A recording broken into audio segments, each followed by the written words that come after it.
தான் அப்படின்னு நாம எடுத்துக்க வேண்டியதான், வேற ஒண்ணும் இல்லை. எனவே இதெல்லாம் முன்னையே படிச்சது. அப்ப இறைவன் அவன்ட்டு வெளிப்படுகிற சக்தி வா. அந்த வா என்கிற அருள் சக்தி மாயை காரியப்படுத்தும் போது திரோதான சக்தி நாவா மாறிடும். அந்த நா என்ற எழுத்துலதான் மாயையும் கண்மமும் குறிக்க பெறுகிறது. சிவாய நமன் எழுதும்போது குறிச்சிருக்கிறோமா? ஆம், குறிச்சிருக்கிறோம். இப்ப அதுல மா எது? மாவும் என்பது ஆணவ மலம். அதோட தான் எது இருந்துச்சு? யா இருந்துச்சு. அப்ப மா கூட்டல் யாவா இருந்த கூட்டணிய பிரிக்கணுமே. அப்படி பிரிக்கும் போதுதான் என்ன ஆச்சு? ந ம சி வா ஏன்னு பிரிஞ்சுது. அதுக்கு முன்ன எப்படி இருந்தோம்? சி வா ரெண்டும் ஒன்னா இருந்துச்சு, மா யா ஒன்னா இருந்துச்சு, அதுக்கப்புறம் மாயை கண்மம் ஒன்னா இருந்துச்சு. அதை குறிக்கிறதுக்கு எழுத்து இல்லாம இருந்தது. ஏன்னு கேட்டா திரோதான சக்தி வெளிப்படாம இருந்தது.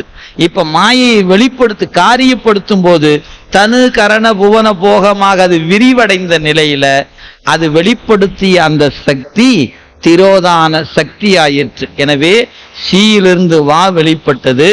யாவும் மாவும் ஒன்னா இருந்துச்சு.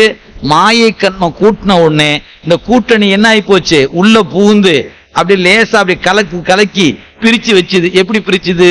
ந ம சி வா ஏ அப்படி யாவை கூடி கடைசியில் போட்டுருச்சு. நாம் மாவோட தான் இருக்குது. ஆனா எதனோடு எப்படி இருக்குது? கொஞ்சம் இடைவெளி கொடுத்து நிக்குது. நம சிவாய அப்படித்தானே நிக்குதுங்க. அப்ப மா இங்க இருக்குது, யா அங்க நிக்குது. மாவின் இடம் 2வது இடம், யாவின் இடம் 5வது இடம். நேற்று வரைக்கும் எப்படி இருந்துச்சு? அது எங்க உட்கார்ந்து இருக்கிறது அங்கதாங்க நான் உட்காருவேன்.